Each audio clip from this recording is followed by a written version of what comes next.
আসসালামু আলাইকুম এভরিওয়ান। মায়ের মৃত্যু গল্পের ৬ নম্বর পর্ব। তো চলো বেশি কথা না বলে গল্প শুরু করা যাক। মুক্তা হঠাৎ করে আমাকে ধাক্কা দিয়ে দূরে ফেলে দিল, আর মুক্তার চোখ দুটো আপনা আপনি লাল হয়ে গেছে। মনে হচ্ছে যেন ওর চোখ থেকে আগুন বের হবে এখনই। আচমকা মুক্তা অন্যরকম একটা রূপ ধারণ করলো, তবে এটা মানুষ নাকি অন্য কিছু তা আমি বলতে পারবো না। মুক্তার হাত পা সবগুলো কেমন যেন হয়ে গেল। আমি তো ভয়ে এক কোনায় চুপটি করে বসে আছি। আবার হঠাৎ করে সবকিছু একদম স্বাভাবিক। মুক্তা ঠিক আগের মতোই হয়ে গেল। আমি জানি মুক্তা কোনো সাধারণ মানুষ হতে পারে না। আমি তাড়াতাড়ি উঠে দাঁড়িয়ে যেই রুমে চলে যাব, পেছন থেকে মুক্তা বলল, আরে রনি দাঁড়াও, আমার তোমার সাথে কিছু কথা আছে। আমি ভয়ে ভয়ে পেছনে ফিরে বললাম, তুমি আসলে কে, আর আমাকে কেনই বা এখানে তুমি নিয়ে আসলে? আমি কি তোমার কোনো ক্ষতি করেছি? ধপ করে মুক্তা আমার সামনে এসে সরাসরি আমার ঠোঁটে ওর ঠোঁট লাগিয়ে লিপ কিস করে দিল, কিন্তু সেটা আর বেশিক্ষণ স্থায়ী হয় নাই। কিছু সময়ের ভেতরেই মুক্তা ছিটকে আমার থেকে আপনা আপনি দূরে সরে যায়। ঠোঁটে হাত দিয়ে দেখি লিপস্টিকের দাগ লেগে আছে। তবে আমার এমনটা মনে হচ্ছে যেন মুক্তাকে কেউ আমার কাছ থেকে ধাক্কা দিয়ে দূরে ফেলে দিল। আমি এতক্ষণে এটা বুঝে গেছি, এখানে থাকলে আমার মৃত্যু হবে নিশ্চিত। এরা হয়তো কেউ স্বাভাবিক মানুষ না। আজকে মুক্তার যেই রূপ দেখলাম, আমার মনে হলো এটা কোনো সাধারণ মেয়ে হতে পারে না। মন খারাপ করে ছাদের এক কোনায় গিয়ে দাঁড়ালাম। আমি জানি আমার মৃত্যু নিশ্চিত, তবে ভয় পেয়ে আর কি লাভ, যেখানে মরতেই হবে। এবার মুক্তা আমার পাশে দাঁড়িয়ে আমার দিকে তাকিয়ে বলল, সরি। আমি কিছুক্ষণ চুপচাপ থেকে বললাম, আমাকে জেল থেকে না বের করলেও পারতে। তোমাদের হাতে মরার চেয়ে ফাঁসিতে নিজেকে ঝুলানো অনেক ভালো ছিল। মুক্তা বলল, আসলে তখন। এবার আমি একটু রেগে বললাম, কি বলবে তুমি, যেখানে আমি তোমার আসল রূপ দেখতে পেলাম? আসলেই বলো তো তুমি কে, আর আমার কাছেই বা কি চাও? মুক্তা বলল, দেখো রনি, আমি তোমাকে সবকিছু বলবো। তবে? আমি বললাম, তবে? তবে কি? হ্যাঁ, আর কত আমার সাথে তুমি গেম খেলতে চাও? বাঁচার জন্য এখানে আসলাম, কিন্তু এটাও যে একটা মৃত্যুর জায়গা এটা আমি জানতাম না। আচ্ছা মুক্তা, তুমি সত্যি করে বলো তো, আমার কাছে তুমি কি চাও? এবার মুক্তা কিছুক্ষণ চুপ থেকে বলল, আমি তোকে বিয়ে করতে চাই। অনেক আগে থেকেই তোর উপর আমার নজর ছিল। ভেবেছিলাম কিভাবে তোকে ভুলভাল বুঝিয়ে এখানে আনবো, কিন্তু অবশেষে আমার বাবাই তোকে এখানে নিয়ে আসলো। মুক্তার কথা শুনে আমি সম্পূর্ণই বোকা হয়ে গেলাম। কি বলছে? এ মেয়ে আমাকে নাকি বিয়ে করতে চায়? পাগল হয়ে গেল নাকি? মুক্তা আবার বলা শুরু করলো, কোনো একদিন তুমি বাজার করতে গিয়েছিলে। সেই দিনটা আমার অবশ্য মনে নাই, কিন্তু তখন তোমাকে দেখে আমার অনেক ভালো লেগে যায়। এজন্য মূলত তোমাকে এখানে নিয়ে আসা। আগামী মাসের 1 তারিখ আমাদের বিয়ে। এটা হয়তো তুমি জানো না, জানিয়ে দিলাম তোমাকে। আর আমার বাবা কিছুদিনের ভেতরে চলে আসবে। কয়েকটা দিন একটু চাকরের দায়িত্ব পালন করো, তারপর আমার দায়িত্ব পালন করবে, ঠিক আছে? আর তুমি চাইলেও এখান থেকে যেতে পারবে না, কারণ এখানে সবাই নিজের ইচ্ছায় আসে, কিন্তু আমাদের অনুমতি না নিয়ে এখান থেকে কেউ বের হতে পারে না। এবার আমি মুক্তার দিকে অসহায় দৃষ্টিতে তাকিয়ে বললাম, আমার সাথে এমন করার কারণ? কেন আমার সাথে এভাবে জোর করছো? মুক্তা আমার গাল টেনে বলল, ওরে আমার হবু স্বামী, কি বলে এসব? আর কয়েকটা দিন একটু সহ্য করো, তাহলে তুমি আমার বুকের মাঝে থাকবে, ঠিক আছে? এবার আমার মুখ দিয়ে কোনো কথাই বের হচ্ছে না। তার মানে নিজের বোকামির কারণে আজকে আমার এই অবস্থা। আমার মাথায় কাজ করছে না, আমি এখান থেকে কিভাবে যাব? মুক্তা এবার আমার মাথার চুল টেনে বলল, তুমি মনে মনে কি বলছো? আমি কিন্তু সবকিছুই বুঝি। সাবধান, এখান থেকে পালাতে পারবে না। চাইলে তুমি চেষ্টা করে দেখতে পারো। আর একটা কথা, বিশ্বসুন্দরী হলো আমার আপন চাচাতো বোন, তবে সে হয়তো আর কয়েকদিনের জন্য এই পৃথিবীতে বেঁচে আছে। কিছুদিন পর শেষ।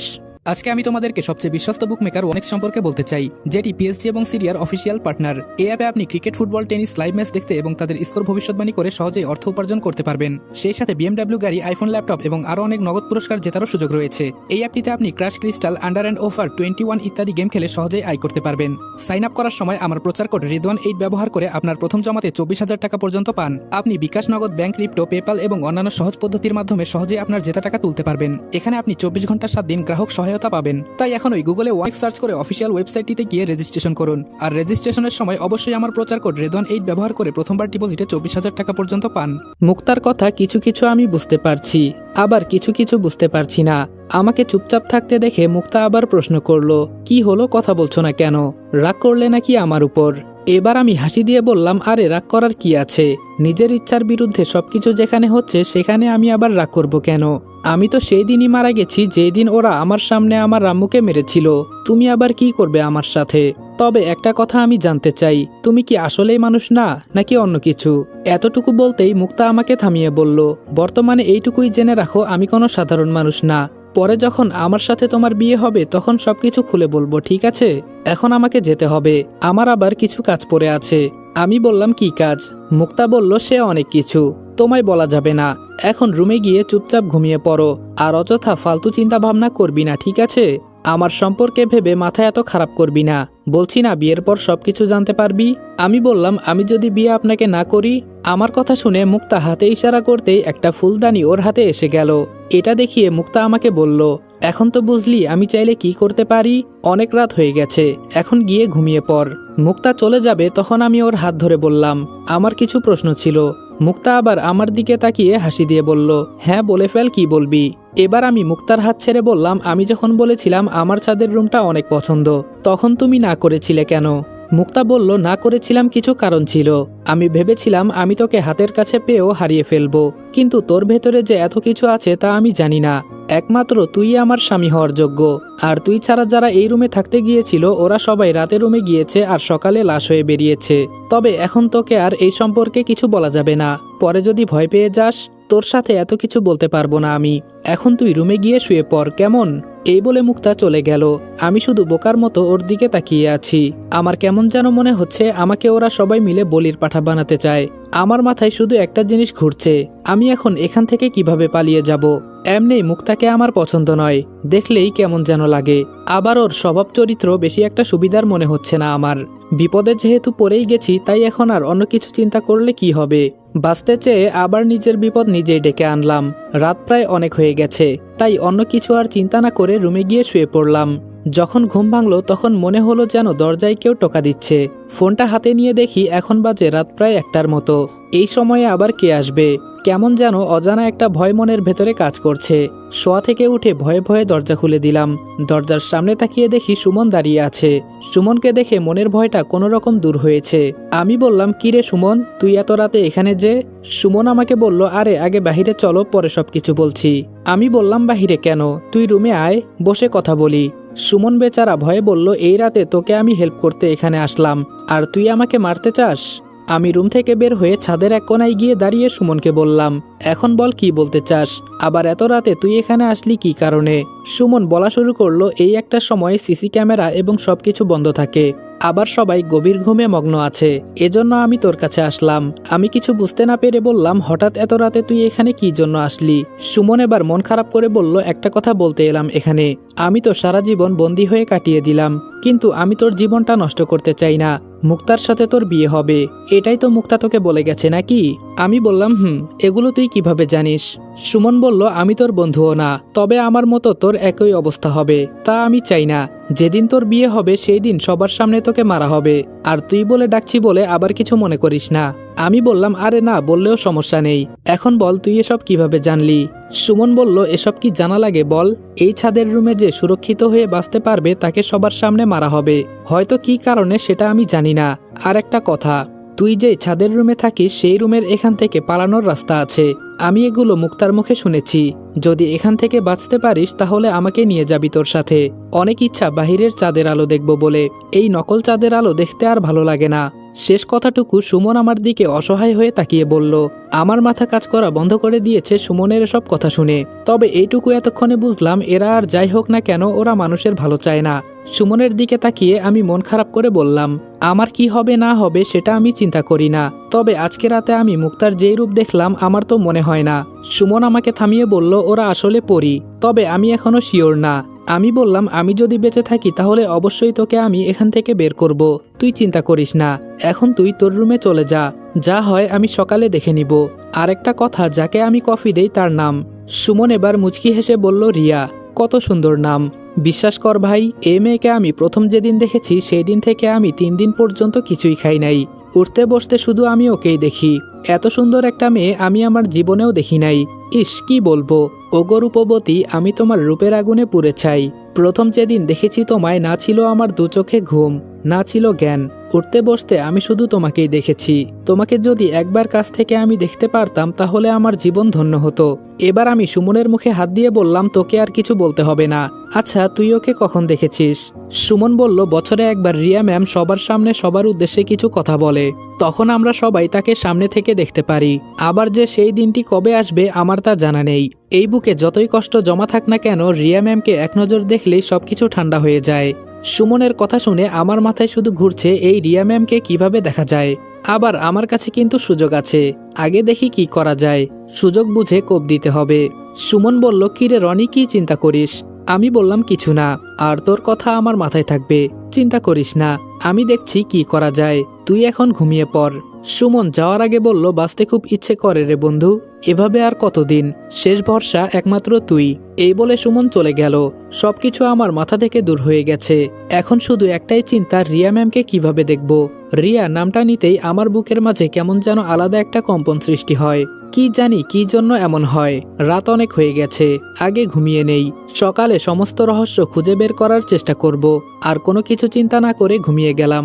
সকালে উঠে নিত্যদিনের মতোই রিয়া ম্যামের জন্য কফি নিয়ে দাঁড়িয়ে আছি। সুমনের সাথে একবার দেখা হয়েছিল, 10টা বাজার 1 মিনিট আগে দরজা খুলল।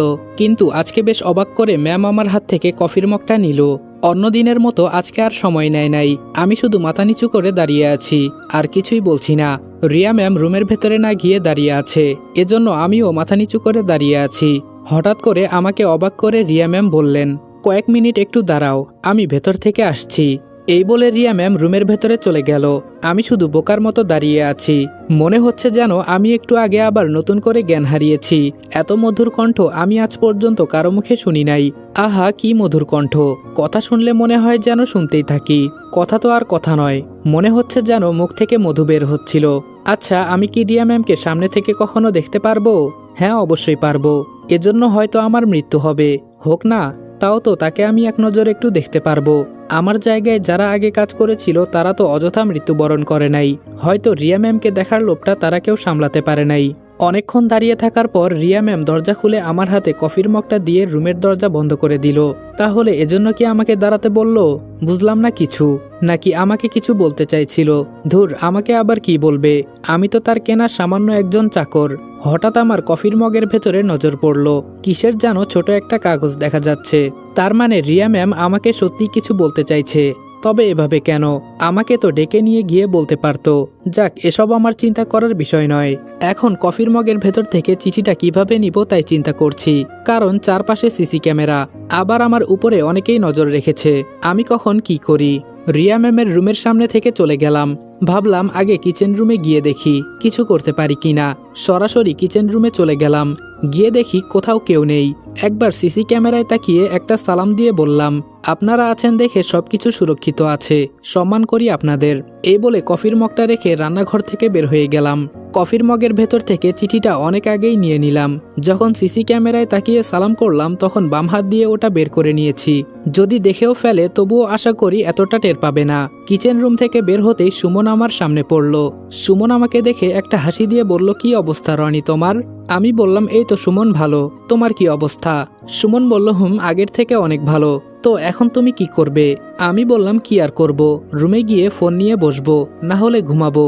সুমন বলল, এর থেকে আমি একটা বুদ্ধি দেই। বাহিরে একটা সুন্দর বাগান আছে, তুমি গিয়ে স্যারের কাছ থেকে অনুমতি নিয়ে এসো। আমরা কিছুক্ষণ সময় ওখানেই কাটিয়ে আসি। আজকে আমার তেমন কোনো কাজ নেই। সুমনের কথা শুনে বললাম, তুমি তো ঠিকই বলেছ, বসে থাকা আর ভালো লাগছে না। তুমি দাঁড়াও, আমি স্যারের সাথে কথা বলে আসছি। সুমন বলল, আমি কি আসবো নাকি?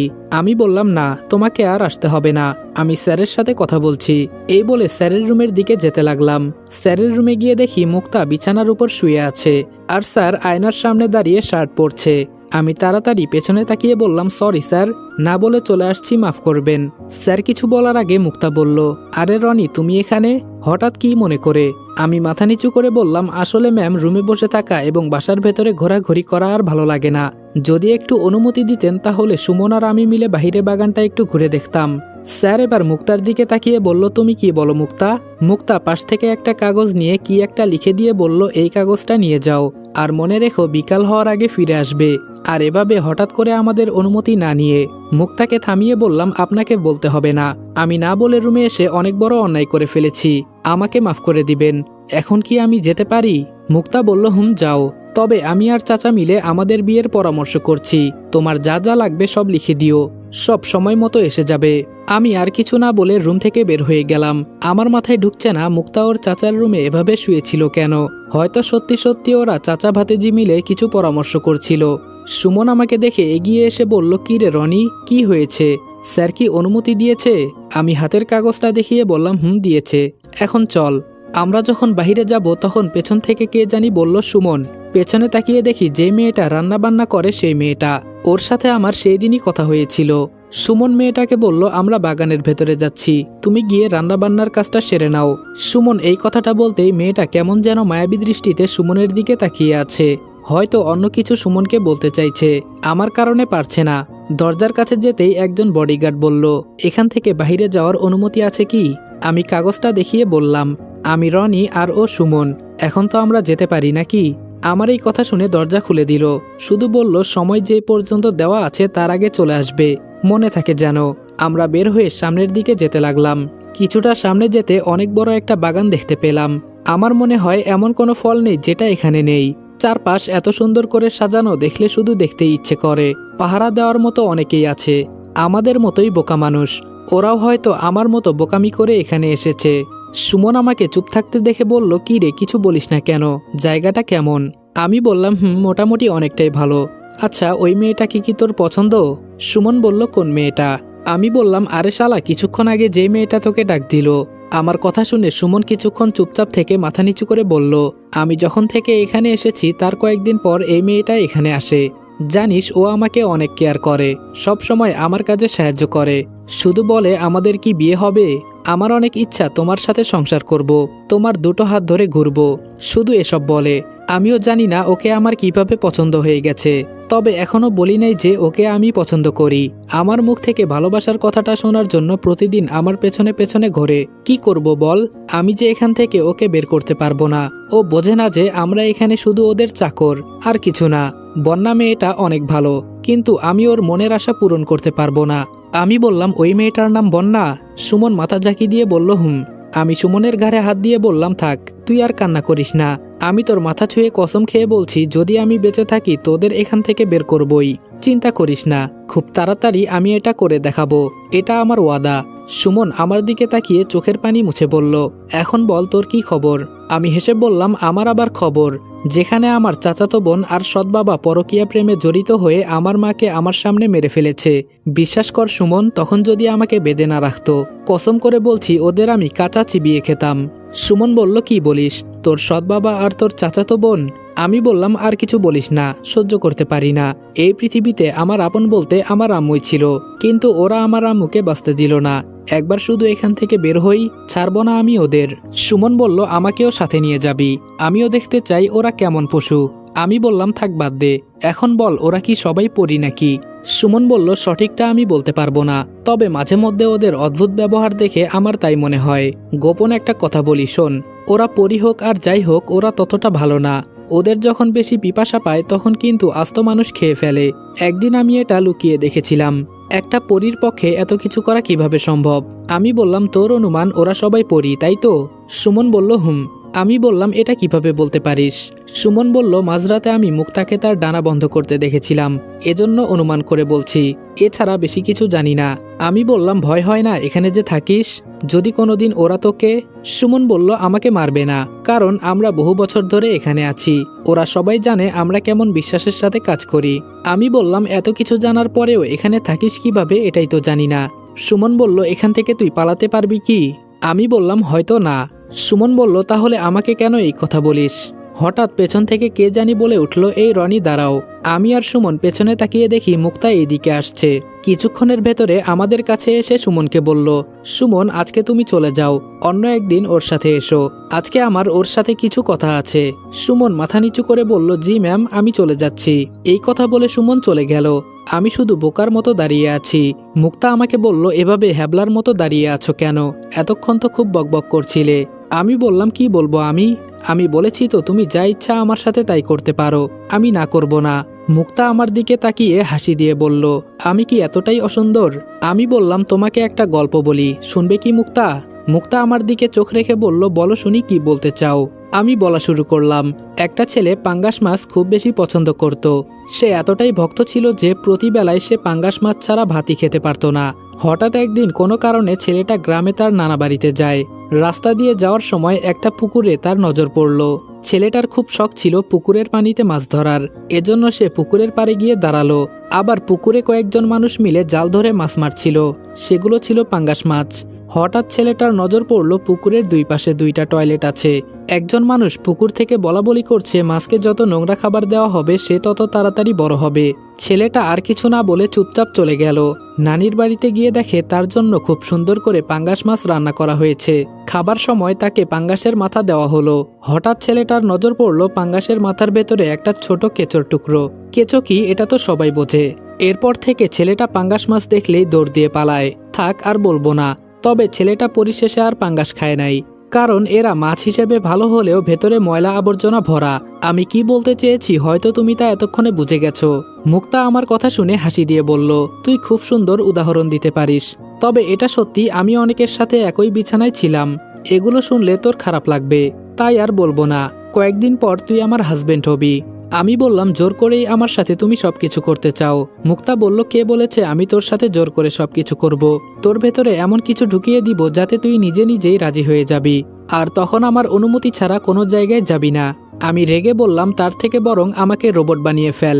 মুক্তা বলল, দেখ এখন তুই চাইলেও কিছু করতে পারবি না, রাগ করিস না।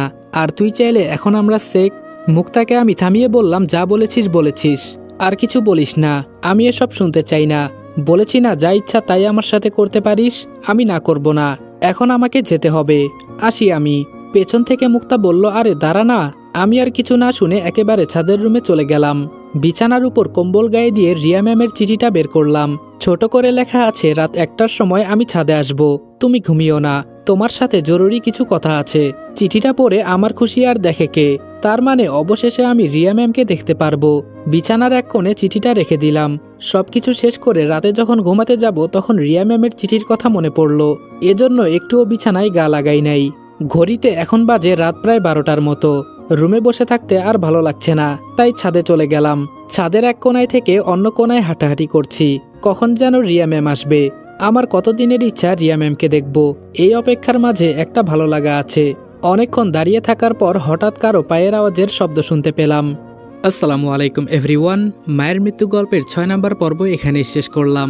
ভিডিওটা ভালো লাগলে লাইক এবং কমেন্ট করে দিও, আর চ্যানেলে নতুন হলে সাবস্ক্রাইব করতে ভুলবে না। আর হ্যাঁ, পরবর্তী পার্টও যদি 20 মিনিট প্লাস চাও তাহলে এই ভিডিওতে 5000 লাইক এবং 1000 কমেন্ট কমপ্লিট করে দাও। যদি আজকের পর্বে 5000 লাইক এবং 1000 কমেন্ট কমপ্লিট করে দিতে পারো তাহলে 7 নাম্বার পর্বটাও 20 মিনিটের উপরে দেওয়ার চেষ্টা করব ইনশাআল্লাহ। তো দেখা হচ্ছে নেক্সট ভিডিওতে। ততক্ষণ ভালো থাকবা, সুস্থ থাকবা। আল্লাহ হাফেজ।